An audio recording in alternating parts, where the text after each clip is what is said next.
Fed is, even though they just had, their first 75 basis rate hike in a long time, they're still the furthest behind inflation they've ever been since 1951, since basically the end of the whole 1940s inflationary period. And so basically, they're basically further behind inflation that they have ever been since the last long-term debt cycle ended, right? So, and I think that's why historical analogs are important, because if anyone was using the 2000s mildly inflationary environment or the 1970s inflationary environment, they would have expected higher interest rates in response to that higher inflation. Whereas if I think you're looking at the amount of debt in the system and you're looking at kind of the low threshold of interest rates where things start to break, you would more readily expect that policymakers would have no choice but to have, basically have an inability to close that gap.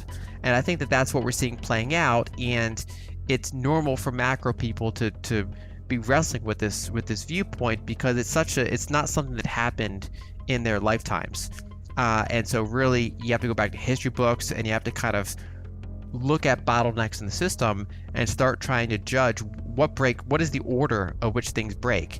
Because as you point out, if you go up to 5% interest rates, that sounds responsible. That's like, we should have positive real rates. I mean, if we have high inflation, we have to raise rates. That makes sense for a lot of people. But as you point out, that breaks basically everything. So, not just stock market going down, but housing market breaks. Probably the foreign sector has to rapidly start selling treasuries. Treasury market goes completely illiquid like it did in March 2020. And then what do you do there, right? So it's like it just, the whole system kind of seizes up. And I think that's a function of the fact that, for 40 years now, we've had lower and lower interest rates, all the way down to zero, and in some cases negative in some countries. And that's resulted in higher and higher debt relative to GDP. And that debt is only serviceable with low rates. And I think that is what defines a long-term debt cycle. That's why it's different than a normal deleveraging event, because there's so much debt in the system that if it ever delevers normally, the whole system breaks. And so given the choice between massive, bumpy deflationary collapse or printing money, that historically the result in printing money, which can take the form of holding interest rates below inflation for quite a long period of time. And so in the 1940s, for example, inflation averaged 6%. It spiked as high as 19%, and the Fed held rates at roughly 0%. And they basically just said, we're not going to default, so this is interest rates. And we're seeing that right now in Japan, where they're above their inflation target, but they're holding rates at 0, and they're capping their 10-year bond at 0.25% with yield curve control. They're basically printing money into an inflationary spike, because they're like, our public debt is 250% debt to GDP. So we're not going to raise rates to positive real levels anytime soon. And we're seeing a similar thing in Europe. They're basically saying, look, Italy's got 150% debt to GDP.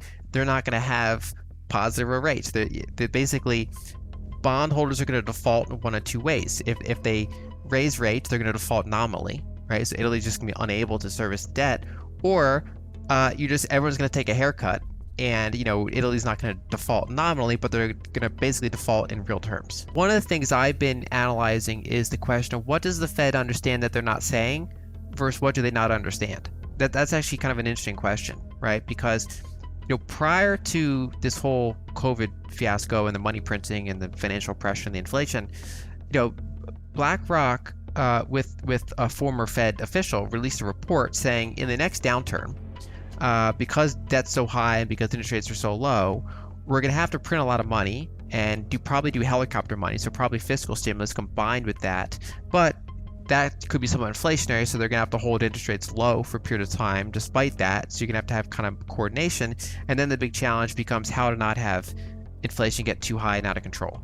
So like the whole roadmap was there. I mean, they saw basically everything. And there are a number of analysts like me and others that were, we had been reading things like that, and we've been doing our own kind of similar research and saying that's basically the problem. And so when it starts to play out in real time, central banks never come out and say, look, the sovereign debt's too high, so we just have to hold rates low and financially repress everything. I mean, they never just say that. They never say we have to inflate the debt away. So they have to use euphemisms. They have to kind of phrase it in different ways.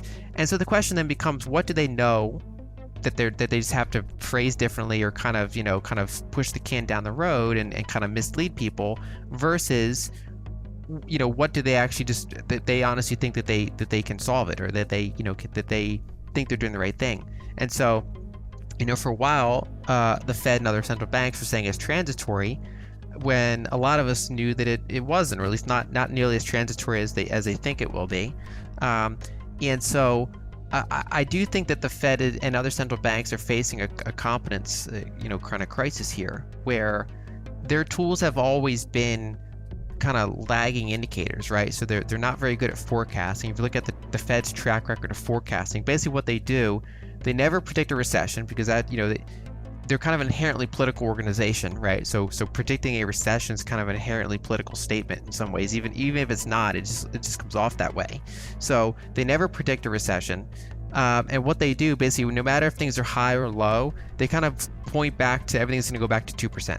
That's all they do. They basically just draw a line from wherever it is now to 2% inflation, and 2% GDP, real GDP growth, and 2.5% interest rates. And they just are always kind of going back and trying to point towards that medium, and they don't really have a good track record. And I think that that's all kind of being marked to market, or being kind of realized now, because now they're facing this kind of more end game type of scenario, the super high debt level combined with inflation, which is just not something that their tools are well equipped to handle, and something that they contributed over decades to getting us here, that they don't really have the tools to get us out of.